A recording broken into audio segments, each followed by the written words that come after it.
Hello, Telegraph Rugby podcast listeners. I'm Danny Kerr and I've teamed up with Erwin Mitchell, the official legal partner of England Rugby, to share some special moments that matter from the game we care so much about. Search for Moments That Matter with Erwin Mitchell and the Telegraph.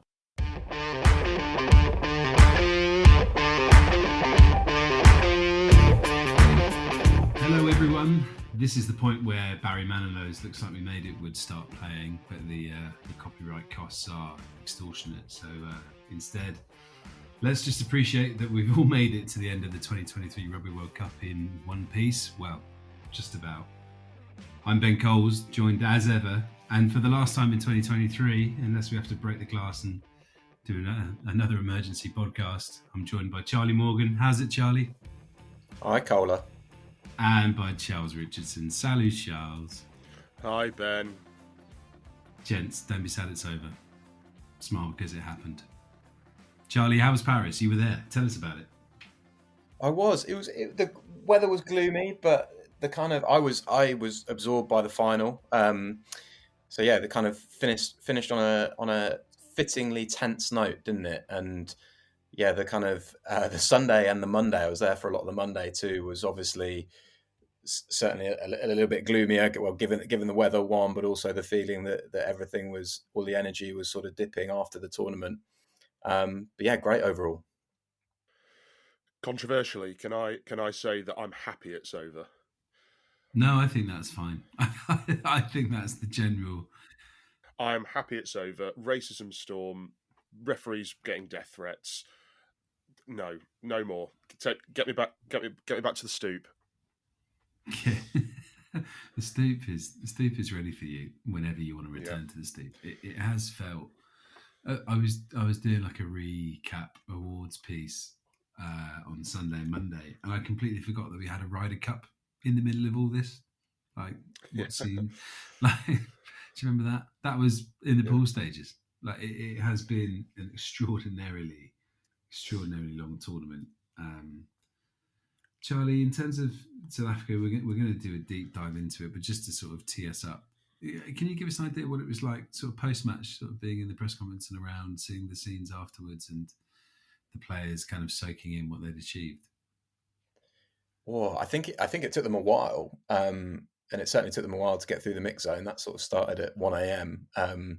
They changed into their champions t-shirts, and there was, I think, just the dip of energy after the euphoria. Saw the celebrations, and there was just so many of them in tears, just such a release of emotion. And it was funny, wasn't it, that final, because it was a classic game. It was a classic kind of early-ish sending off game where the side who have that advantage tighten up a bit. I thought South Africa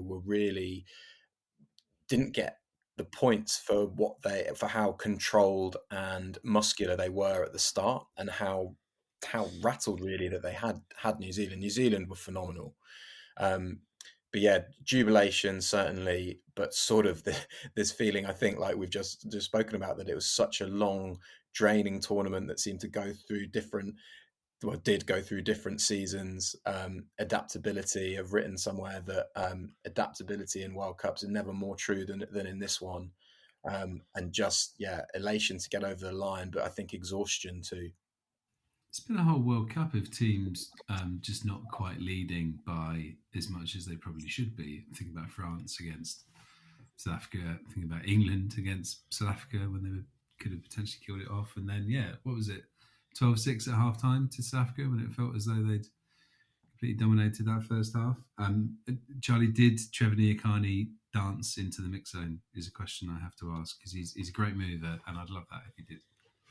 Do you know what? He didn't, but he was so gracious to everybody around him. It didn't dance in, but there's this, the players go through the sort of TV area, and they might do a kind of vision interview, and then they arrive at this kind of throng of writers, and everybody gathers around them over you're kind of separated by a barrier. And I was speaking to Felix Jones, and I just saw him sort of over my left shoulder, and he was just going along, just sort of really graciously and humbly sort of thanking every journalist that was congratulating him. And it was really, really touching. I actually saw his dancing God knows, some point on Sunday morning, very early on Sunday morning, when I sort of checked Twitter, and that was great. He is a serious mover. Yeah, he's got moves. He's got moves. Good on you as well, getting in there with Felix Jones before you start seeing a lot more of him at Penny Hill Park and moving forward before he joins the England setup as well. Just a quick word on him. Yeah, well, full disclosure, to take you behind the curtain, as we've been trying to do this World Cup, somebody would come round and say, have you got any requests for the mix zone? And there were a few players ticked off, and I was with a couple of the Irish guys, and we said, Felix Jones would tick a lot of boxes for all of us. And he was great, actually. He was. I asked him about. I was doing a piece on Ninaba and Erasmus and how they dovetail together, and he's seen that at close quarters for 7 years since they were all at Munster together, and he was really interesting on that. And then really interesting on England. He was obviously complimentary as you'd expect him to be. He said, "Look, England nearly had us in the semi-final." He said that the players had shown a foundation of work, and maybe tellingly, because I think this is a sort of change that he's overseen with the Springboks. He said, "Look, it feels like England have got this foundation that they want to kick on from."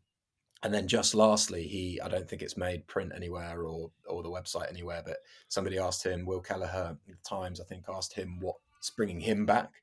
I think he's 36. I might have got that wrong, but he's now won 2 World Cups. And what does he want to do? Has he got the energy and the drive to jump into another World Cup cycle with England? It's a seriously intense kind of gig. And he said he's super understated. It's pretty. The Irish guys who know him a bit better were sort of saying how it's difficult to get him to open up because he's just that understated sort of character. But he said, look, it becomes a bit of an addiction, this, and that says to me 2 things. It says it's very good news for England, but also that it'll dovetail very well with Steve Borthwick and that coaching team that he already knows, already very close to Aled Walters from their time together at Munster. So I think it should be exciting, really, for England supporters that he's coming on board. Charles, where did you watch the game? Where did you take it in? You were here. You were not in Paris, so I wondered what was your setup. I was just at home. I had been to a lovely wedding the day before, and I was just at home, and I was reveling in it, really. Was it the greatest final ever? It was certainly up there. In terms of drama and intrigue, then yeah, I certainly think it was the greatest final ever.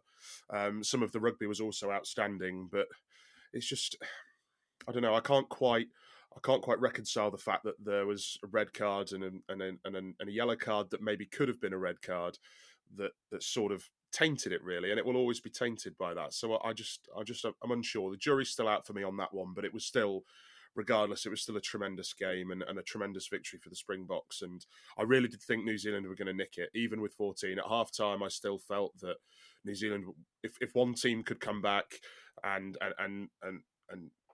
from a 6-point gap with 14 men against the odds in a World Cup final, it was New Zealand, and they almost did. They didn't get quite there.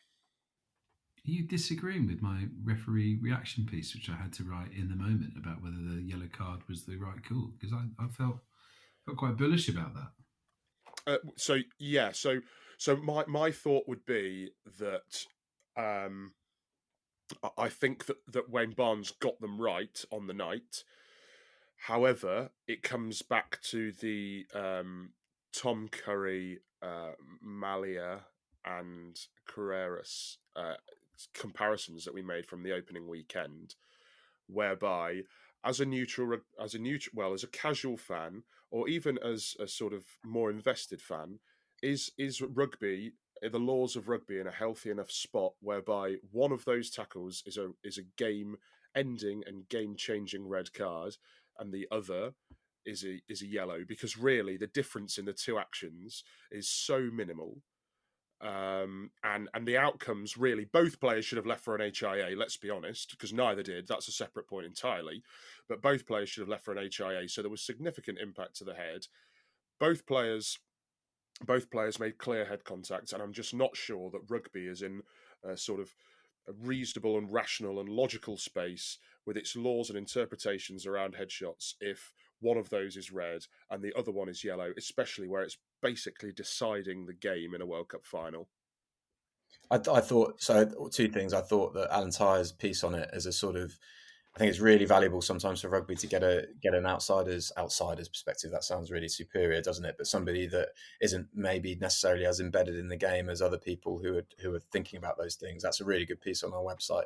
The other thing that I kept thinking about during the game, and you found yourself, and tell me that if this is kind of misguided, you found yourself almost wanting the Kolisi one to be a red card as well, so it'd be evened up.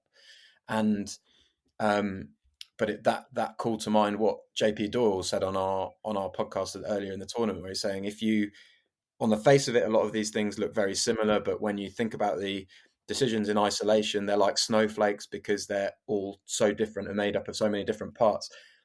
And that's fair enough, sure, but it's also sort of so difficult to get your head around if you're not totally embedded in it as a fanatic. But even if you are totally embedded in it, I just think that rugby can't continue to be this sort of sport where only 5 people know what's going on.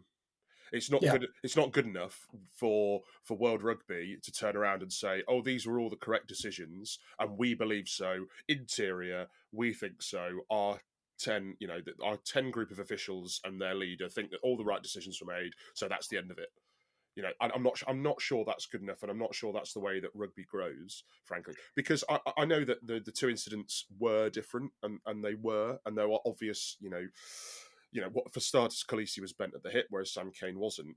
But even so, it's still just clear, sort of reckless head contact, clumsy head contact, even unintentional head contact, and how one can be red and one can be yellow. I just don't think that. Maybe it's the punishments. Maybe it's the difference in the punishments, perhaps, where rugby is slightly, off kilter, because one of those tackles led to the New Zealand captain spending the entire match on the sidelines, and one of them led to the South Africa captain spending 10 minutes on the sidelines. So maybe a 20-minute yellow card is the answer in order to even up those punishments. I'm not sure. I don't know. I don't have the answers, but I certainly think that the disparity in punishment, certainly for those two incidents, even if they were different, is not, is not portraying rugby in the best light at the minute. So South Africa are back-to-back World Cup champions after we had New Zealand, who were back-to-back World Cup champions. The one thing I kept thinking about as I left the office on Saturday night was actually how this had been a bit of an embarrassment for the Northern Hemisphere, because we'd sort of had this situation where, there was so much hope and expectation around France and Ireland, and it's 2 coin flip games, but actually New Zealand and South Africa still run the game, and at the moment it's the Springboks who are on top. Charlie, I'm a bit sad that Jack Nienaber is going to Leinster, because I sort of want to see if Razzie and Jack can run it back for a third time and win the third World Cup in a row. I mean, 4 years is a long time, and you never know who's to say that he won't come back after a couple of years. But where do you think this team kind of sits, and do you think, in 4 years' time, are we going to be chatting about South Africa being world champions again? I'd be very interested to see how Nienaber works out at Leinster, and whether he does come back. As you say, 4 years is a hell of a long time, and those two seem to gravitate towards each other, don't they? I got asked about where they sort of stood as a side in the greatest ever debate. I think that you can separate greatest ever World Cup side and greatest ever side sort of more generally, and I think they'd have much more of a chance of being in the former. And I think your criteria there are how close all of those knockout games are, and how they've managed to navigate them. How this last tournament was, on the face of it, really open, with the top 4 so far ahead of each other, and for them to have beaten. I know they lost to Ireland. In the group stage, but to beat France and then beat New Zealand, I think is such a huge achievement, hugely impressive. Can they go for a third? They're going to have to remodel a lot of their squad, I think. A lot of them are on the aging side. However, they've also shown a willingness to pick guys at the sort of in their mid and even late 30s. They have a lot of players playing in Japan, which we sort of know is less kind of abrasive, or has seemed to be less abrasive and less arduous for players, and has the potential to prolong those careers. What was really interesting was that they were, I wouldn't say they were bullish in much of the press that they did and much of the messaging that they were putting out. But one thing that they were, from the first time I heard Ninaba mention it, and he might have mentioned it before, but was after the Qatar Cup at Twickenham when they pumped New Zealand. He said, look, this result isn't going to matter, because the World Cup and us getting to 4 and becoming the first side to get to 4, as well as retaining it and becoming the second side to do that, that's what really matters to us. They had this higher purpose. So becoming the first side to do it 3 times, you imagine if you fast forward, that will be a really, really big driver. Can I be a bit contrarian and butt in? Can I offer the point that I think the fact that they only won their knockout matches by 1 point, it actually fights against them in the argument for the greatest World Cup team ever, because New Zealand 2015 just demolished everybody at a canter and retained their back-to-back titles from 2011 to 2015 and absolutely obliterated everybody. So I don't think that South Africa are quite hit that level yet, but I must admit they are pretty close. And for them to beat France and New Zealand, well, I mean, I suppose they did lose to Ireland, but for them to beat France and New Zealand in the knockouts and an almighty English effort really was impressive, and they were worthy winners in the end. But I don't think they're quite up there with the 2015 All Blacks just yet. The only thing I'd say to that, Charles, is that it's a fair point, but they've also, the kind of gauntlet they had to run, I think, is a bit harder than teams have had to do in the past. I sort of went through the past World Cup champions' road to success for a piece on Sunday, and there was always kind of, there tended to be like a blowout somewhere along the way in the quarterfinals and semi-final, or like at least like a 10, 12 point win. And also South Africa they've had to face the other top 5 teams in the top 6 aside from themselves in this tournament, and they've lost one of those to Ireland. So they really have faced the best in the world. There's been no gimmies. I wonder if that kind of strengthens their argument more. I don't necessarily think, this will sound like I'm really splitting hairs, I don't think they're necessarily the best collection of players to win a World Cup. I think the 2015 All Blacks are probably better. Same with England in 2003 maybe would be a strong case, and also the 1999 Wallabies, come to think of it. But I in terms of the best team, in terms of the best kind of a group of players playing for each other and getting the best out of each other, I think that's what makes the argument better. I think Gianni, I've even said this, Charlie, you might remember the quote better, he even said that like we might not necessarily have like the best players in each position, but we have the right players. I think he said we sort of have the right players for what we want to achieve as a team, and I think that's kind of what shone through for me in terms of where this team might rank. I think that plays into what a job Erasmus and Ninaba have done as a coaching duo, and not to, and I'm sure that the other guys around them, Felix Jones and those guys, have done a huge job as well. But it's how resourceful they are. So how they, the 7-1 split is a great example of a side sort of dragging a game towards how they want to play it, and I think that's hugely admirable as well. I agree with. I think both of you have made the point that 2015 All Black side is special, probably more rounded, probably had more star power as far as individual players. Had remarkable star power in there. They had a chunk of sort of all-time greats, iconic players within that.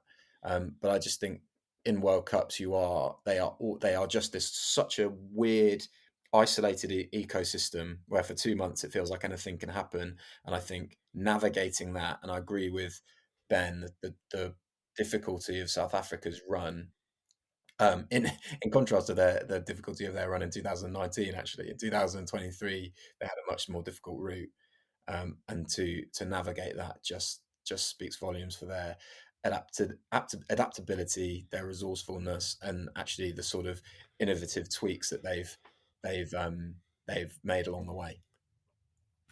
Charles, let's chat about the cards a bit more because we sort of touched on it a bit earlier. So with the Kane one on Jesse Creel, I'll admit when I first watched the replay of it, I thought that Creel's kind of change in direction might act as mitigation, but they seem to come to the conclusion that Creel had changed direction early enough that Kane had time to adjust his body height. I mean, I don't know. Yeah, maybe it looks like that in the slow-mo, but I thought it played in real time. That was kind of tight. But nevertheless, Kane is so upright.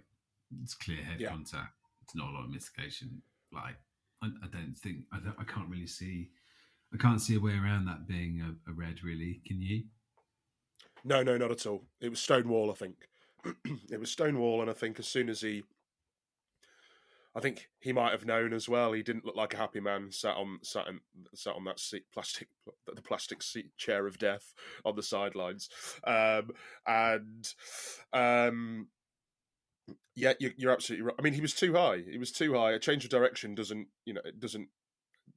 nothing to mitigate against the fact that a player is too high. If you're too high, then a change of direction really doesn't actually mean anything because it's only a change in body height from the attacker that's going to mean something. And he was too high, and he paid the consequences for it. It's the only tackle he's got wrong in the entire tournament, and I'm guessing he'll be playing that through, despite his fabulous performances in the knockouts. And he was very good at the start of that final as well, and his unbelievable game against Ireland. I'm sure that's the tackle he'll be playing through in his mind for years and years. I was just thinking what a mad World Cup he's had. Yeah, because he basically went from being kind of written off as was he even going to start ahead of Dalton Papali'i, and then it was no, he's back in for the quarters and he plays arguably the game of his All Blacks career with that performance against Ireland. He was very good in the semi-final, and then this happens. I mean, yeah, he's really been through the ringer. Well, Captain hindsight, maybe Dalton Papali'i should have started. Yeah, maybe. Although that then gave us the Dalton Papali'i moment at the end with Faf's tap tackle. Oh yeah, the tap tackle. We'll chat about a bit later. Charlie, it's pretty horrible, isn't it? What was Kane like afterwards? I thought incredibly impressive, like genuinely incredible ability to front up and actually talk about it. And his voice was sort of quivering with the emotion of it, which was totally understandable. And he I've forgotten the line now, but it's something like I'm going to have to live with this forever. He refused to sort of it was quite chilling actually. He sort of refused to he said, look, we've been at this tournament for 2 months, and the atmosphere of the tournament was always felt that was going to be a red. You felt brutal for him, because I just think it's one of those in a final. Do you take more heed of that mitigation? I thought there was, and live, and this is the thing, the live. It was he hit Creel. They both went down at that ruck. Kolisi joins the ruck and he taps his head towards Wayne Barnes. And then even if there's these players are human, we could talk about all this rubbish about values as much as we want, but it's their prerogative to sort of highlight these things if they think it's going to get an advantage. And you almost always get that feeling, don't you? That ominous feeling of, that's going to be close, and we know enough. We've seen it enough now. It's just up to it just goes to chance straight away. And Kane knew, and that's what his sort of answer reflected, was that I put myself in that position, so I can't have any complaints. But I thought it was remarkable that he was that measured about it. He'd obviously had quite a while to think about his answer because he'd been off since the 30th minute. But no, he did. He was really, really impressive. The Springboks were at that appealing all game, though. I'm surprised that Wayne Barnes didn't nip it in the bud a little bit earlier. There were numerous times where I think it was Damien Willemse was caught a little bit high as he was falling to the ground, and he gave it the theatrics, and Wayne Barnes sort of said, "No, you were falling." But I thought he might go over and actually have a sort of an official word with him and just say, "Look, this needs to stop now because it's getting a little bit much." And I think in comparison, you never saw it at all from the All Blacks, and I don't know if that's just another example of South Africa sort of being a little bit more wily and streetwise and playing the officials slightly better and just pushing the absolute limit of what is possible with the officials on a rugby field. What did you think of the Shannon Frizzell one? I thought it was clumsy more than deliberate, especially when we'd had time. I felt like we had about 20 replays of it, didn't we? But yeah, it felt more kind of accidental than deliberately cynical, trying to target his leg. Maybe I'm being overly sympathetic there, but it was quite early, wasn't it? And yeah. So I thought that I was concerned that might be a red, because the referees had been told that anything like that, falling onto the lower limb at a ruck was a red card. I remember an incident, Gloucester La Rochelle in the Champions Cup last year. Georges-Henri Colombe, the huge breeze block prop at La Rochelle, was yellow carded for exactly the same thing. Admittedly, he's a much bigger bloke than Shannon Frizzell. And afterwards, the Gloucester coaching staff were like, "Well, we've been told that was a sort of red card offence, and so we're a bit confused as to why it wasn't." He then copped a ban. Georges-Henri Colombe. I know it's not the same as that. Shannon Frizzell didn't aim at the lower legs. He sort of slips off and falls on, and it is accidental and it is clumsy. But the end result's the same, isn't it? I mean, I don't know. I thought we were taking intent out of this sort of stuff. One thing that I am surprised that they didn't check, especially with how sort of meticulous Tom Foley is as TMO, is that Etzebeth forearm. That Etzebeth forearm in the first half. I mean, it's such a shame that we're sitting here again doing all this and just analysing little incidents, but that's the game, brother. And I really thought that they would check that live. It looked dodgy. On the replays, it looked quite dodgy as well, and I was surprised that they didn't check that. I mean, it looked like easily a penalty, maybe a yellow card, and also I thought Andre Pollard might have to go off for blood as well, but they managed to keep him on somehow. I'm not sure how they managed that, despite the fact they didn't have any fly half on the bench. Just some quick fire notes to wrap up this section before we chat about England Argentina. I think you mentioned Pollard there, didn't miss a kick at all. I mean, absolutely incredible that he didn't miss a kick, and South Africa won 3 knockout games by a single point, just pivotal.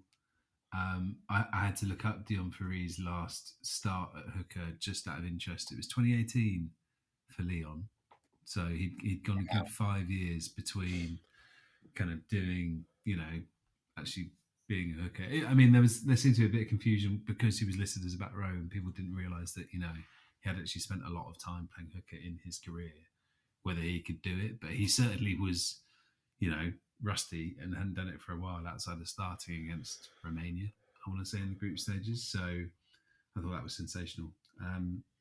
Just to jump in on Dion Ferry and the mix zone, chatting to about 20 journalists in French, in pretty good French at the end of it, which was seriously cool. Beer in hand, what a boss. And really quickly on Ninaba on him, they lost. Charles, you haven't spoken yet about New Zealand's line-out. Awesome. No. And no. On both sides of the ball, I thought I was on player 18's gave Brody Retallick 9. I thought he was phenomenal in that area. But South Africa lost 4 lineouts, and Ninaba said afterwards, I don't know how many lineouts we lost, but I reckon Dion Ferry made about 15, 20 tackles, and he made up for that. And what a man, Dion Ferry. All Blacks lineout, awe-inspiring the entire tournament. Absolute props to the mastermind behind it. One of the best I've ever seen. Immaculate. There was another game on Friday night which didn't mean as much, but let's chat about a famous bronze final victory for England. Hi, Danny Kerr here. I've teamed up with Erwin Mitchell, the official legal partner of England Rugby and the Telegraph, to talk to you about the moments that matter. During a special time for rugby, we're speaking to current and former England players to find out about those moments that mean everything to them. If you want to protect the things that mean everything to you, now and in the future, then Erwin Mitchell's legal and financial experts can help you plan for the moments that matter. To find out more, search for Moments That Matter with Erwin Mitchell and The Telegraph.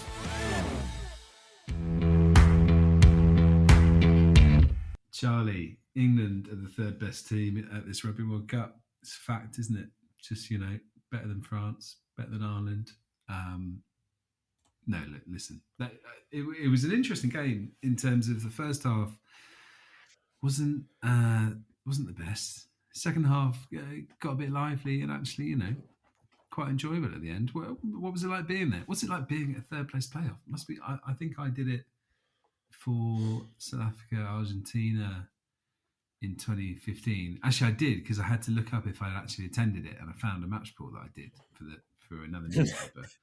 And so that was reassuring to know that I was actually there. What was the mood like in the Stade de France on Friday night? It was actually quite lively because there were a lot of French people in, and they were booing the heck out of Owen Farrell and England. So it was actually quite. It was. We said before, didn't we? We said last week that I actually felt that it was. I mean, it's a dud game, and to borrow Phil Neville's term, a bit of a nonsense. But I think it was really important for England to consolidate what they'd done against South Africa just by winning in whatever way possible. And they did that and they did that with a little bit of a nod to the future as well, with Theo Dan seizing redemption from the jaws of a pretty dodgy missed tackle on Santiago Carreras. Yeah, that was quite funny.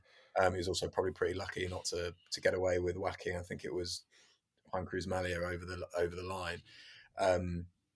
But no, they were holding on, and they were a bit fortunate. And the squad that was picked, I'm not sure whether injuries played a part, but they sort of ended up with a really imbalanced back line with Farrell at 12, Ford at 10, Marcus Smith still on the pitch, Marchant at 14, Lawrence at 13, and Stewart on one wing. So it was kind of, that I'm not sure they'll want to feel that again. But it was impressive that they held on and they were dogged to the end. Talking about forearms, Farrell caught one in the face from Bruni. Also quite funny that Farrell, with the match-winning penalty, sneaked ahead of Thomas Ramos to be the Golden Boot winner for the tournament. That's just quite funny after having missed the first two games as well. But no, I think they've snuck onto the podium. I think they'll be pleased with that, and pleased with the kind of fight they showed again. Just one more note. Steve Borthwick said something quite interesting about finals experience being important in World Cups, and how he thought that the experiences of 2019 had helped them in 2023. I think that's a valid point, and he said that actually getting through that was pretty important looking for the future, because in 2027 he wants England to be challenging for the gold medal rather than the bronze one. Yeah, I'd have paid good money to see an Owen Farrell Golden Boot ceremony on the pitch, just to see what kind of. I think the reaction's been a bit ridiculous that he's been getting in the last couple of weeks. I mean, there's no need to have a whole stadium on its back. It's gone a bit far. Charles, I'm kind of fascinated by England and what we're going to and I mean, I appreciate the World Cup trophy has been lifted about 10 seconds ago, but thinking ahead to the Six Nations, which always seems to come around scary quick after a World Cup. Like I'm kind of. Yeah, I'm wondering. I'm very intrigued by a lot of selection areas and a lot of tactical areas, and the addition of Felix Jones. How are you feeling about England? Optimistic, quietly optimistic, I'd say. I'm not overboard. I mean, I don't think you can read too much into Friday night's game. Really, I thought England were excellent for the first 10 minutes, and then maybe just the almost staleness of the occasion might have just seeped into them, and they just got a little bit flat, a little bit ragged, and a little bit disorganised. And yet they still won. So that's the positive to say against an Argentina team who, okay, have not fired on all cylinders this tournament, but they've got some world-class players in there who can really hurt you and who could have won that game, really. So I think winning was impressive in the end. In terms of the Six Nations, well, we're going to hear from England's scrum-half Jack van Poortvliet in a minute. He was saying that there are parallels at England to what Steve Borthwick did at Leicester when he went in there. He built the foundations in the first season, which is what sort of he's done with England here. Admittedly, those foundations were being built towards rugby showpiece, which is a little bit unfortunate in its timing for him. But now is where the layers start to come on, and in that second season with Leicester, They won the Premiership, and Van Poortvliet was basically saying that, this is where the attack will start to flourish, where there'll be depth, where there'll be growth in the attack. We'll see added layers to England's game.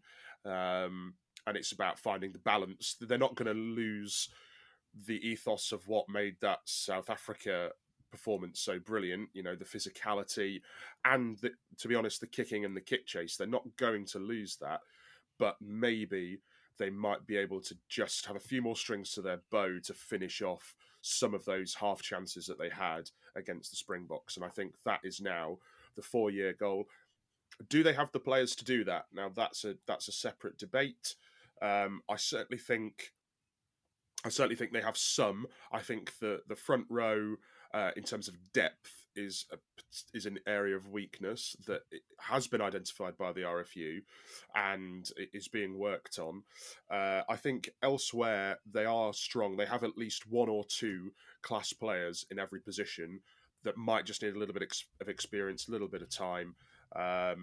But I think the future, in terms of this next 4-year cycle, with Steve Borthwick and how assiduous he is in his coaching role, it will be bright for England. We'll certainly have none of the fun and games, none of the antics of his predecessor, at least. Charles, don't reveal any more about your interview with Jack van Poortvliet, because we're going to hear it right now. You had a chat with England and Leicester scrum-half earlier this week. Let's hear what he had to say. First things first, Jack. How are you? How's the recovery from injury going? And when will we be seeing you back on a rugby field?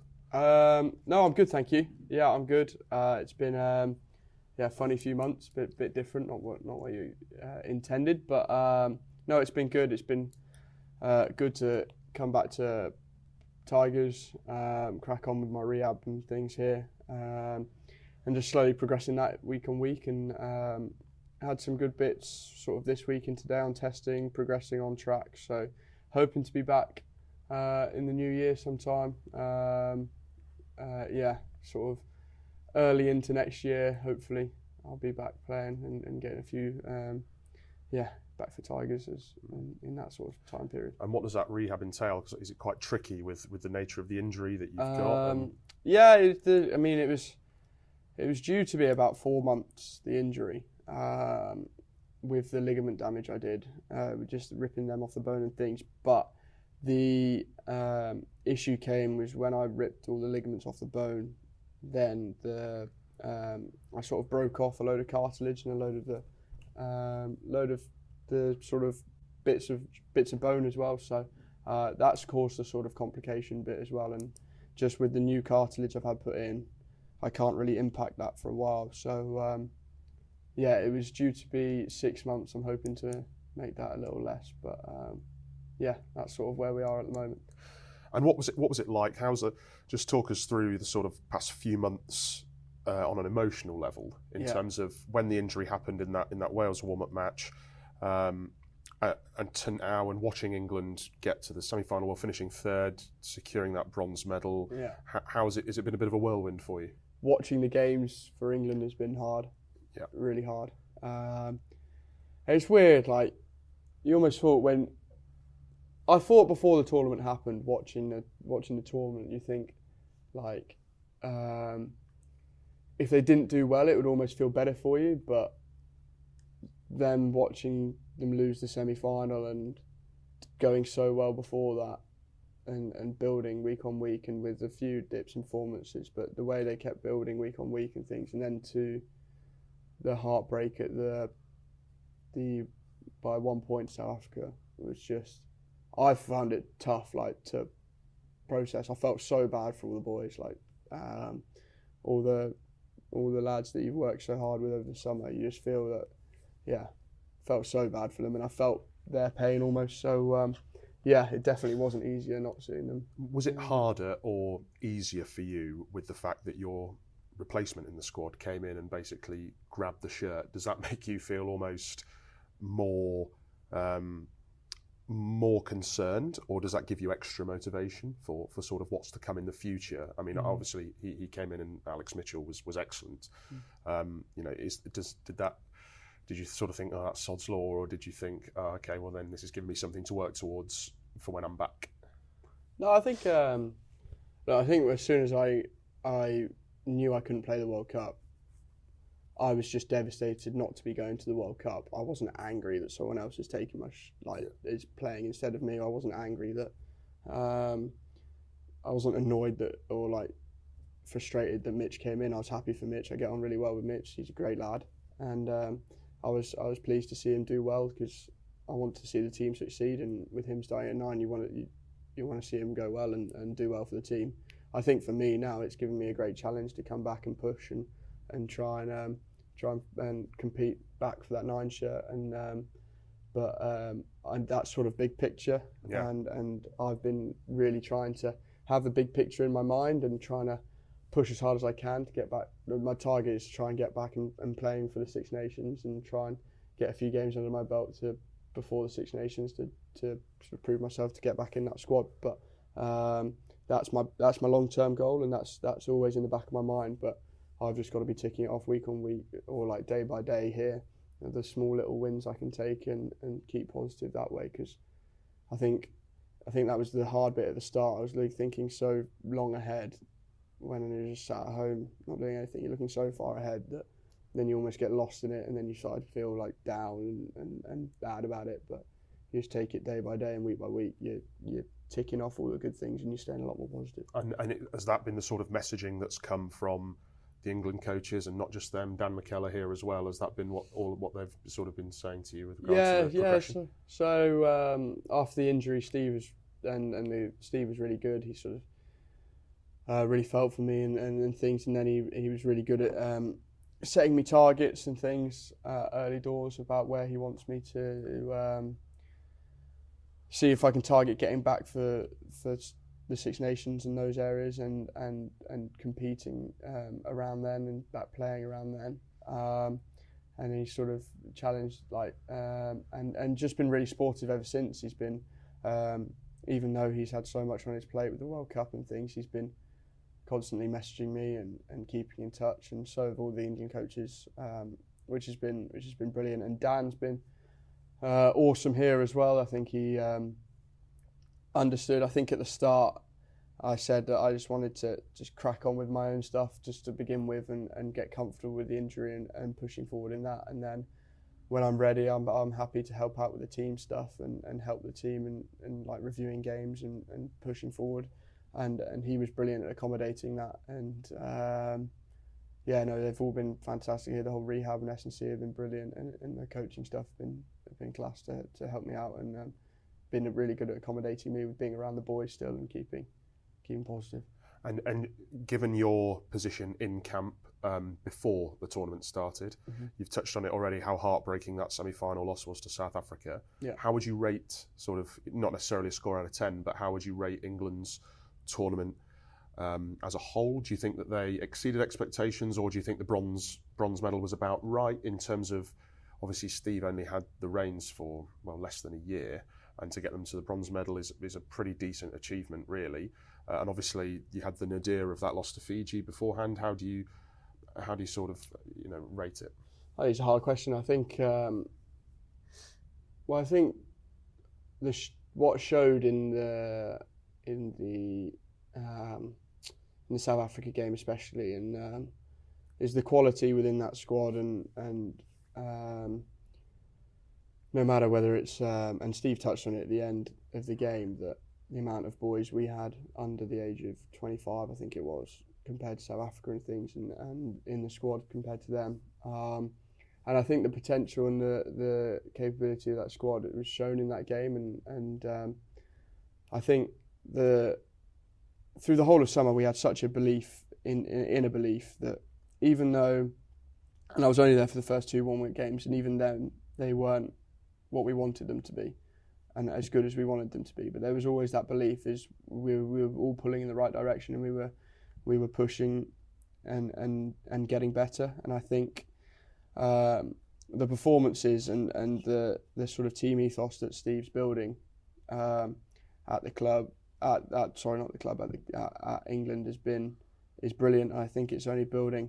I think I sort of see sort of small comparisons with how Steve, when he first came in at Leicester. I think people can say, and I don't know, in football they talk about the dead cat bounce, like when a new manager comes in, you can fly off the mark. But and I obviously don't know football, but from my experiences so far in rugby, it takes time for a coach to come in and implement how they want to play, and I think it's harder to do it at international level than it is at club level in some ways. And I think Steve, when he first came to Leicester, he built the foundation so brilliantly in our first season here, and then we came back to the second season, and that's when we really took off and really threw, because we had the foundations built so brilliantly in the first year, and then we just added the layers and the bits to it that we were able to do so well that next year and win the Prem. And I think that's something Steve's been doing brilliantly at England, is building those foundations and things. And obviously they'd have wanted to go and win the World Cup and do that, and disappointed that we couldn't do that, because there was we had the sort of chances to do it. But I think the way that we're building the foundations and the way that Steve and the coaching staff are pushing that forward, and then to be able to and keep adding on the layers to it, I think that we're in a good spot. And I think that third place was decent, probably slightly disappointing in the end with the opportunity we got ourselves to in the semi-final. I think that I think England is going in the right direction. I think it's exciting. And what should we expect, therefore, with what you've just touched on with regard to Steve's time here at Leicester? What should we expect now from a Steve Borthwick 4-year World Cup cycle? He's got the reins now. Obviously, it was almost a sort of quite short-termism for this World Cup, because he only had a year to sort it out. He did not have the sort of the time and opportunity that other nations had. So what now should we expect? Obviously, you don't know for certain, but what would your expectations be of a 4-year World Cup cycle for Steve Borthwick? Well, I've never been in a World Cup cycle and don't know how that works. I was probably around a year and a half before, or nearly 2 years before this World Cup. So. No, probably a year and a half. Yeah, so I was in it for a year and a half. So I don't know quite how the cycles go. All I'd say is from my experience in Leicester and things like that, the hardest thing to develop and get cohesion on is the attack. It's always the hardest thing to evolve in a team, and it takes the longest. And I think that we got our basics built brilliantly with the defence, kicking game, set piece and stuff that. And there was there was really good signs of attack at points in the World Cup that I think that's probably the biggest area that we'll see growth, and I know with Wiggy leading it, he's a brilliant attack coach, and he's already made some great and he's already done some brilliant things so far at building that attack and taking that forward. So I think that's probably where we'll see the most growth and things like that, on top of the different foundations to the basics. But attack's always the hardest thing to build and to grow over time, and I think that's probably the area where we've got such an exciting amount of growth in us. Well, that leads nicely on to my next question, actually. Obviously, we saw a quite sort of short-term, pragmatic, almost conservative game plan from England in this World Cup, for obvious reasons, in that they hadn't had the time to instill that attacking game plan. And it, to be honest, it almost worked. You know, they got to within a point of the eventual world champions, and they were excellent in that semi-final. But do you think we will now see perhaps a little bit more ambition, maybe, or enterprising rugby from England? Or do you think it was still, because Steve here in his second season, Leicester attacked brilliantly here in his second season while still kicking the ball quite a lot, and do you think that's the balance that England are going to look towards? Well, I don't think that that England they played, I don't know, I can't quite remember how you described it now, but I think that Steve is brilliant at creating game plans for the team, for the opposition he's playing, and you'll see that week on week. And I think that game plan, and we might not get it right, and they sometimes change within games. But Steve sets out so brilliantly with the plan on how to beat an opposition and the evidence behind it. So I think it was perfect for the South Africa game, and we exposed so much and created so much opportunity for ourselves. And I just think that I don't think we'll have, like, you can't in test matches go away from the foundations and the basis of the game, because I mean France, everyone talks about them playing an incredible expansive game and stuff, but they kick just as much as anyone in World Rugby. They kick, and it's all about having that balance, and it's about when you kick and how you kick at those times. I think what we will see, I think what will be really exciting is that, and what we'll probably see changing is that when we're creating these opportunities through our foundations, that we'll then take those chances. And I think that's probably the area that we'll see the sort of, or we'll have the exciting part of the thing. It won't be like, it's not going to turn around and play and be crazy and be like being stupid with the ball and things. You're always going to be smart with it, but it's going to be able to, maybe it is bravery, maybe, I don't know what it is, that because I've obviously not been in camp for a while, but hopefully, and where I see it is that we'll take the opportunities, because the opportunities we had in that South Africa game to score points were there. We just couldn't quite take them. So I think that's probably the area of growth that to make the most of those opportunities through our attacking game. I'm going to put you on the spot now and probably make you squirm a little bit, but who impressed you? Who impressed you the most, players-wise, for England? Who do you think were the sort of contenders for player of the tournament? I thought Ben Earl had a brilliant tournament. The way he moved around moved between 7 and 8, but the job he did in every game, the way he fought, the way he sort of was everywhere, to be honest, and how he was physically, and then I just thought, Reezy Ben Earl was brilliant, and he'd probably be my player of the tournament. Two of the Premiership's 3 World Cup winners, Jasper Wiese and Andre Pollard of South Africa, are coming back here. How much of a boost is that in terms of what they're now going to be bringing in terms of their big match experience, which they already had anyway, of course, but in terms of what they've achieved over the past month? And also, are you expecting a little bit of smugness from them around the place? No, I don't think so. They're terrific blokes. They're great people, and I think that they'll come back. And I think once they were in the final and playing against New Zealand, all the boys at Tigers wanted to see Andre and Jasper go win the World Cup and bring a World Cup medal back to Leicester, and we're extremely happy for them and proud of what they've done. I think they've both had brilliant tournaments, and Andre, the way he's come back from his injury and stepped in so seamlessly has been unreal. And we're really excited to have him back, and I think they'll add so much in terms of Jasper, you know what he brings, and you know the quality he has with his carrying and his physicality, and Andre with his control and his experience could be and will be brilliant for us and helping us push forward. Thanks for your time, Jack. Thank you very much.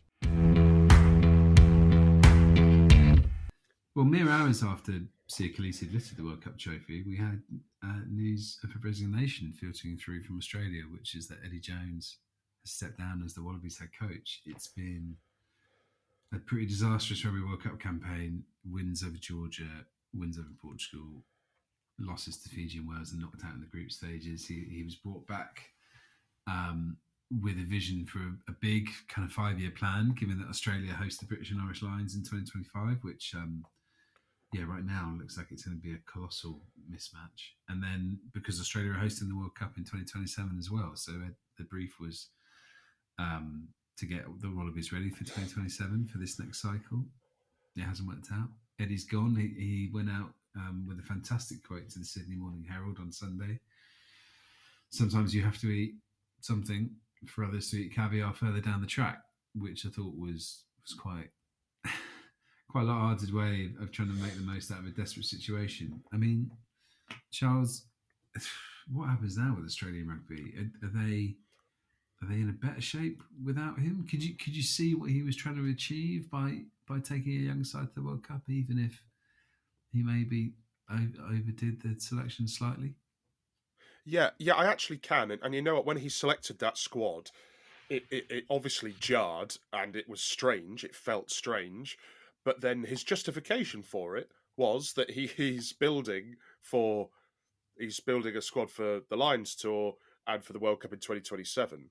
So if you took him at face value then the squad makes sense. Now it just all seems to have been built on a sort of, bed of lies, because he's gone in disgrace, really, you have to say, because of all the stuff that's been reported in the press about the Japan interviews. So, Eddie was taken at his face value. He's completely hoodwinked Rugby Australia, really. He claims he's been hoodwinked by them. So there's a lot of hoodwinking going on. And how, really, Hamish McLennan, the Rugby Australia chief executive, can still, in good faith, say that he is going to continue in his role after sacking Dave Rennie last autumn. And let's not forget, last autumn, without three of their best players, Dave Rennie's Australia came within a point of France, came within a point of Ireland, all away from home, beat Wales and beat Scotland. Like that's not a bad autumn without your three best players. Then Dave Rennie was sacked, and all of his assistants were sacked, one of whom was Dan McKellar, now the Leicester head coach. And Eddie was brought in as this saviour, and less than a year on, he's gone. And so I think Rugby Australia owe Dave Rennie a massive apology. I'm not sure he'll get it. I think, Hamish McLennan, the chief executive, really needs to be sort of debating whether he's the right man to take Australian rugby forward and whether his position is now untenable, because he's the guy who sacked Rennie, he's the guy who hired Eddie, and ultimately the buck stops with him. I think Dave Rennie's now cashed in Japan, so with Kobe's Steelers, I feel like he's actually ended up quite well getting out of this mess. Dan McKellar's off back to Australia soon, isn't he, from Leicester, Charles? As far as we understand it, Dan McKellar is going nowhere. There have obviously been reports in the Australian press suggesting otherwise, but our intel is that he'll be going nowhere. It's been, this is a really noisy comment, it's been a World Cup full of kind of fascinating press conferences from losing teams. Like I think about Johnny Sexton barely keeping it together after the New Zealand quarterfinal. Charlie was talking about Sam Cane, Dupont lashing out at the world after France's exit, and also just the excruciating press conference which was after Wales Australia, where Eddie was having to kind of answer questions about why his side had been absolutely thrashed by Wales, but also try and explain or like back down this very concrete story which we've heard from lots of sources that he'd sort of spoken with Japan about becoming the Japan head coach. I mean, it's been a bit of an extraordinary mess, to be honest. There's clearly talent there, players like Angus Bell and Mark Nawakani Tawasi and others. Like there is something there potentially to build on, but I'm fascinated to see who takes it forward. Could be Stephen Larkham, who's at the Brumbies. Could actually be, and I would love to actually see it be Andy Friend, who's currently unattached. Got a chance to catch up with him during the World Cup in Lyon. I had a lovely 6-year stint at Connaught where he's absolutely revered. He's currently back in Australia. That would be very interesting. But yeah, I mean, for the Australians, trying to build optimism around the game when you're up against stiff competition domestically from other sports, with huge landmark events coming up with the Lions and the Rugby World Cup, then the house needs to be put in order pretty sharpish, and hopefully that's going to be the case. Wanted to touch on the Rugby World Cup Awards late on Sunday night. Charlie, did you go? Were you there? No, I didn't. You needed a tux. Oh. And I didn't have a tux. I barely had jeans. What, just no trousers? Yeah, that was no, sure. Overrated. It's a bit of a shame. I think we were chatting about in terms of award winners, I see they're being named Player of the Year. I think we're fine with. I say that tentatively, waiting for one of you to butt in, but you both. No, I'm absolutely fine with that. In fact, controversially, I thought he should have got man of the match in the final. Well, listen, if Geordie Barrett's long range penalty sneaks inside the left post and doesn't go wide, then you never know. Ardie might well have won it. Andy Farrell, Coach of the Year, was interesting. Yeah, that winning run. But then who else? I was debating who else. I mean, it would have had to have been either. Well, it would have to have been Jack Nienaber, and I'm guessing they decided the award winners before the night of the final. If that team's anything to go by, which we're obviously going to get onto, then I'm guessing they decided it before the night of the final. And who else would there have been other than Andy Farrell? I wouldn't have minded Simon Raului getting it for Fiji, and I definitely think Patrice Lagisquet should have been nominated for Portugal. And Lagisquet should have got it. And actually, probably should have got it, given what Portugal achieved. Given they, first World Cup win, should have really had 2 against Georgia as well, just a miss kick away from 2. I think certainly he should have been nominated, and actually would have been quite a refreshing choice if he'd won it. So that's my thought. Can I offer again a slightly controversial counterpoint that Fiji might have been, if you look back on Fiji's tournament, a bit of a disappointment?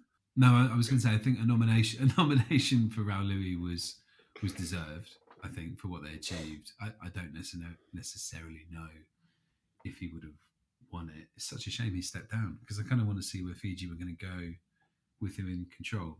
Charlie, any quibbles from you about coach of the year? No, yeah, it's so difficult because they clearly had sorted all of those out before the final. Nienaber, I think, yeah, a toss of a coin for me. I think it's we'll get a reminder of it very quickly during the Six Nations. I think Ireland have brought their game on brilliantly, and yeah, we have to remember that they were a width of Geordie Barrett's shin away from winning that game and looking really strong, sort of going towards a semi-final against Argentina. So, and just what they were doing as well, just how multifaceted their game was, super impressive. So, and he's done some special things, Andy Farrell, although, I mean, it's not even controversial to bring it up. Andy Farrell's record at World Cups now, either as an assistant or a head man, isn't great. It's 2015 with England, 2019 with Ireland, then 2023 with Ireland, two quarter-final losses and a group stage exit. So yeah, he'll be fired up for the next cycle wherever he is. I think he's contracted till 2025 with Ireland, isn't he? So he'll be pretty motivated for the next cycle. Although let's never talk about cycles again, because it's just, World Cups are mad. World Cups are mad. Andy Farrell did have my favourite quote of the tournament, which was that sport can be cruel sometimes. That's why we love it, which I thought was quite a poignant thing to say in the aftermath of that quarter-final defeat. Actually, no, sorry, joint favourite quote. The other one being George Turner talking about how he was the Scotland hooker, chatting about how he was trying to cut into a baguette and then he realised it was his hand. And he said, I thought the bread was a bit tough. And then he needed 5 stitches after he went through it. Let's get on to some of your questions now, just to wrap up this episode, the final World Cup episode. It's all coming to an end.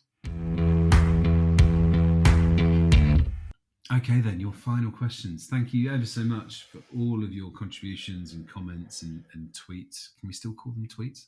I think so. Throughout the Rugby World Cup, they've been hugely appreciated, and been great hearing from you and keeping in touch with your thoughts on what's happened. We've got a couple this week. First from Stephen Wall, who asked, would you back a law change that says a ball can be marked anywhere on the pitch with a free kick resulting from where the ball was kicked? So box kicks, crush field bombs, long range kick tennis needs to be disincentivised. Charles, you're the part-time referee. Talk to me. Would you be up for marks all over the field? I understand the logic behind it and the rationale behind it to disincentivise the kick tennis. Yeah, that makes sense. But then we're just getting a game that's more stop-start, aren't we? I don't know if if that's something that we want. Do we want more free kicks? Do we want more stoppages? I'm not sure. Admittedly, you get a lot of kicks that are contestable and they're not caught cleanly. So how much of an issue this would be, I'm not sure. Certainly on the same theme, Stephen, I would say that maybe scrum infringements should be a free kick. That might speed things up. It might mean that teams stay more legal at scrum time because they're not scrummaging. We've heard South Africa say explicitly that they scrum for penalties, but then if it was just a free kick, they wouldn't be able to kick to touch and they wouldn't be able to kick for goal. You might see more quick taps from the base, a bit of a more sped up game, and also it would eliminate one of the most unjust elements of rugby union, which is basically at scrum time, if you are inferior to the opposition, you get penalised, which is not necessarily what penalties are for. But what about Oxenche? Oxenche King? Well, yeah. I mean, he can still be excellent, and he's excellent in other ways, and he can still scrummage his heart out, and he still will, but he'll just get free kicks rather than penalties. And then South Africa will choose another scrum. Just scrum. It's just 80 minutes of a scrum cycle. Free kick scrum cycles. Free kick scrum. Superb. That sounds terrifying. I don't know if I want to live in that world. But it's an interesting point. I've had another question from Dan. Charlie, you get to answer this one. Rumours that Kevin Sinfield might be leaving the England coaching setup.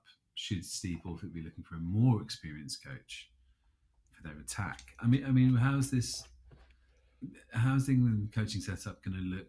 Firstly, how's it going to look with Felix Jones coming in terms of roles? And if Kevin Sinfield went, the defence, did improve throughout the year, kind of like we were always promised it would. But then how would that play out? That would be more disruption at a time when England, I guess, are trying to settle. As we understand, Kevin said that no decisions have been made on Kevin Sinfield yet, I believe. Felix Jones coming in. As I said, I think that's exciting for one, given what he's achieved with South Africa and how South Africa could sort of push the envelope a little bit, maybe not during the World Cup in the bigger games, but over the course of the last 18 months or so. At Leicester, I think we can look, funnily enough, we can look at Leicester as a sort of template to how this worked, given that all of them were there pretty much. And it was sort of felt like a structure whereby nobody had a real responsibility for or an overwhelming responsibility for any one area. I think they had their separate areas maybe, but they fed into each other. And Steve Borthwick's been on record as talking about how the game sort of is so fluid and different areas sort of influence one another and are interchangeable. So I think, and that's the noises that Felix Jones has been sort of making himself, not just in the mix zone after the final, but when he's done press previously, is that's what he anticipates. A more experienced coach for the attack, I think that's a good idea too. That would mean stability in that area, and they haven't really, since Scott Wisemantel at the last World Cup, the last, again, cycle, so apologies, but between 2020 and 2023, England just had it felt like they had no real direction there. They had Simon Amor in and out. They had Martin Gleeson in and out. And that didn't really seem like, it felt like progress was being built. Certainly under Gleeson, it felt like there was a definitive way they were trying to play. And that was with Farrell, and Smith as 10 and 12. But then that went, and they've had to sort of revamp it again. So yeah, I think that's a good idea from Dan. I'm as guilty as anyone of this, but we sort of forget how cobbled together it was at the start of the year, and now that there's actually time to kind of fine-tune the coaching staff and work out a long-term vision in the next cycle. Sorry, Charlie. It'll be interesting to see how that all plays out.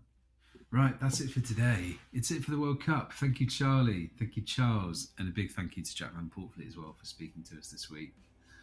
And thank you for downloading the podcast, and also everybody who's been watching us on YouTube as well over the last couple of months. We really appreciate all of your support. We're now taking a break from the podcast. It's going to be back in the new year, back for the Six Nations, but you will still be able to keep up with what we're doing on the Telegraph website. There's loads of coverage looking back on the World Cup and ahead to the Gallagher Premiership, which is, we're all going to be getting back into this week as well. Thanks again to all of you who've listened to us, but from all three of us, goodbye for now.